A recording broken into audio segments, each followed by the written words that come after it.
आइए हमारे साथ कार्यक्रम में शामिल हो रहे हैं बाजार के जाने माने दिग्गज फंड मैनेजर और बंधन म्यूचुअल फंड के हेड ऑफ इक्विटीज मनीष गुनवानी साहब। Manish sir, good morning. बहुत बहुत स्वागत है आपका। धन्यवाद हमें समय देने के लिए। सर, सबसे पहले तो अच्छे मूड माहौल में हम आपका स्वागत कर रहे हैं। थोड़ी रिलीफ आई है, जान में जान लौटी है। ये बताएं सर कि क्या ये टेरिफ वॉर को लेकर सबसे बुरा वक्त टल गया है या अभी खतरा टला नहीं है? रिस्क है बाजार में अभी भी टेरिफ वॉर को लेकर? मेरे ख्याल से सबसे बुरा समय चला गया है। मतलब आई एम क्वाइट ऑप्टिमिस्टिक कि यूएस मेरे ख्याल से जो एक्सट्रीम एक्शन करना चाहता था वो मेरे ख्याल से हो चुका है। और उनके भी काफी कंस्ट्रेंट्स हैं। देखिए, फर्स्ट ऑफ ऑल एक डेमोक्रेसी है, तो पब्लिक को इतना हाई प्राइसेस में गुड्स मिलना एक तरह का पेन है जो डेमोक्रेसी में मुश्किल हो जाता है। सेकेंड इज उनका जो डेट है, गवर्नमेंट डेट है। तो आपने देखा होगा कि जब बॉन्ड यील्ड्स ऊपर गई तो इन लोग ने पॉज किया टैरिफ्स को। तो मेरे ख्याल से उनको ये भी प्रेशर है कि ये जो डेट की वजह से जो बैलेंस है बॉन्ड मार्केट में, वो बैलेंस मेंटेन करना जरूरी है उनके लिए। तो उनकी नजर ये भी रहेगी कि जो यूएस के बॉन्ड यील्ड्स है वो बहुत ऊपर नहीं जाए।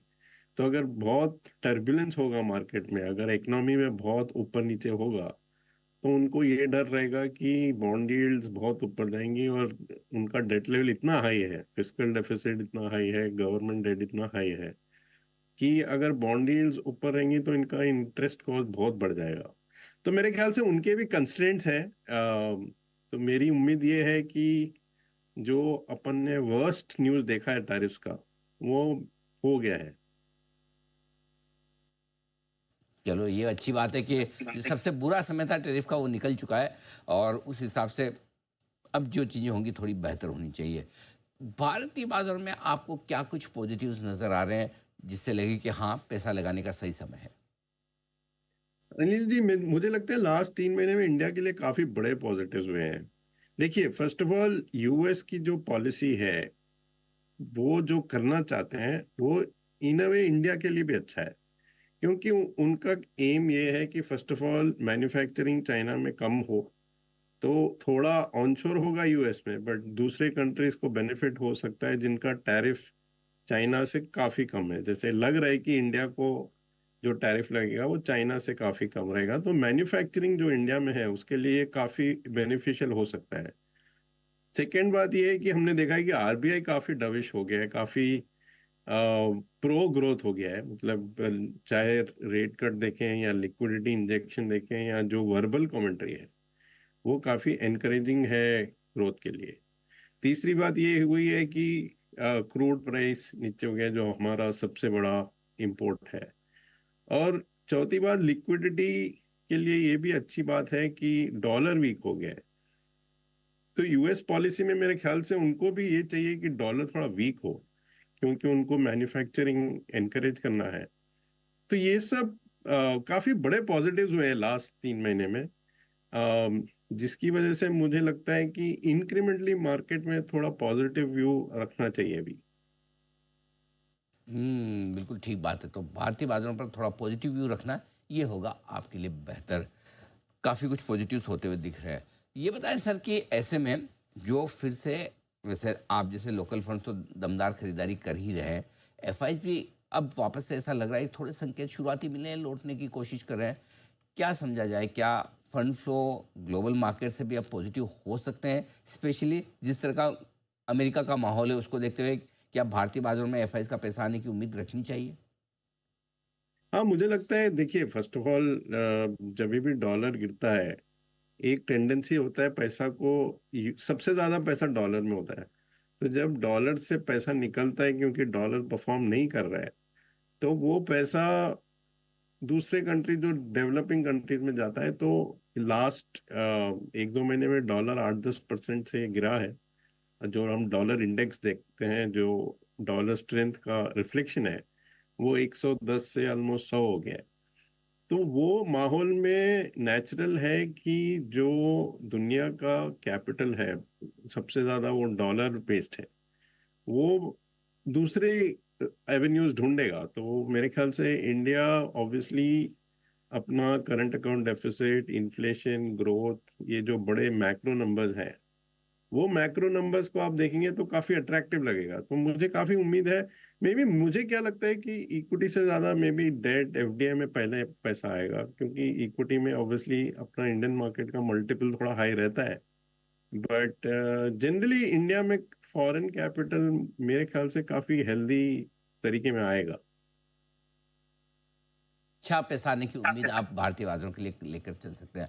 अब ऐसे में बताएं सर, दो तरह से है। एक कुछ सेक्टर्स ऐसे हैं जो ग्लोबल मार्केट से रिलेटेड हैं। दूसरा ये कि सिर्फ भारतीय बाजारों पर डिपेंडेंट है, भारत की इकोनॉमी पे डिपेंडेंट है। निवेश कहाँ करें, क्या पसंद है, या दोनों में ही करना चाहिए? आपका क्या व्यू है?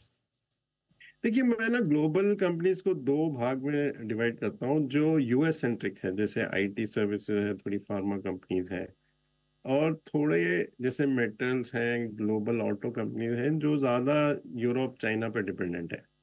मुझे रिस्क रिवॉर्ड एक्चुअली, जो रिस्क जो चाइना यूरोप वाले सेक्टर्स हैं, जैसे ग्लोबल ऑटो कंपनीज है, वहाँ ज्यादा बेटर लगता है। क्योंकि देखिए, यूएस तो लास्ट 10-15 साल से अच्छा किया है। अभी लग रहा है कि थोड़ा होप है, चाइना और यूरोप बॉटम आउट हो गए हैं इकोनॉमी की तरफ से। आप देख रहे हैं कि यूरोप में एक बड़ा स्टिमुलस लॉन्च हो रहा है। चाइना में भी जो प्रॉपर्टी मार्केट के इश्यूज थे, ये नहीं, मैं ये नहीं बोल रहा हूँ कि यूरोप और चाइना में बहुत ज्यादा ग्रोथ आएगा, बट जो एक्सपेक्टेशन है उसके अगेंस्ट आई थिंक थोड़ा मार्जिनल बेटर हो सकता है एक्चुअल इकोनॉमी। तो मुझे ग्लोबल ऑटो और मेटल्स में रिस्क रिवॉर्ड बेटर लगता है, जो ग्लोबल कंपनीज में, वर्सेस जैसे आईटी सर्विसेज में। बिकॉज अभी यूएस में स्लो डाउन आया नहीं है, वहां आ सकता है, काफी हाई प्रोबेबिलिटी है यूएस में स्लो डाउन होने। इंडिया के साइड मेरे ख्याल से फिनेंशियल्स आई थिंक अच्छा रिस्क रिवॉर्ड सेक्टर है। काफी प्राइवेट बैंक्स और प्राइवेट एनबीएफसीज भी बुक वैल्यू के नीचे और बुक वैल्यू के आसपास ट्रेड कर रही हैं। और जैसे आरबीआई का जो स्टांस देखा है हम लोग ने, कि ऑलमोस्ट ऐसा 180 डिग्री टर्न हुआ है टुवर्ड्स ग्रोथ।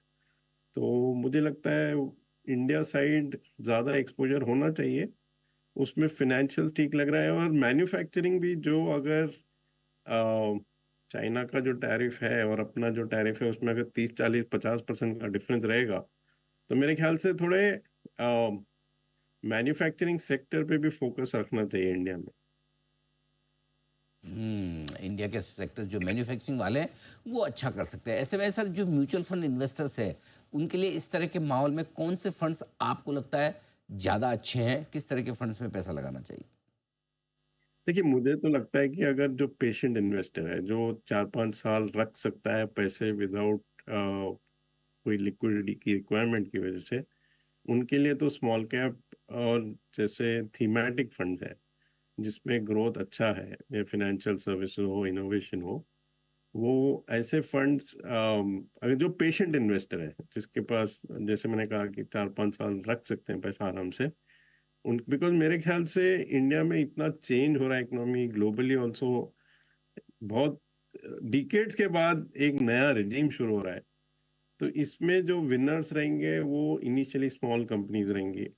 बट ये है कि ये भी एक चांस है कि यूएस में बड़ा रिसेशन हो, तो जिसके पास थोड़ा रिस्क लेने की कैपेसिटी कम है, या जिसका 1 to 2 ईयर टाइम फ्रेम है, उसके लिए मेरे ख्याल से flexi cap, value, large mid cap fund, उन वो ठीक रहेंगे।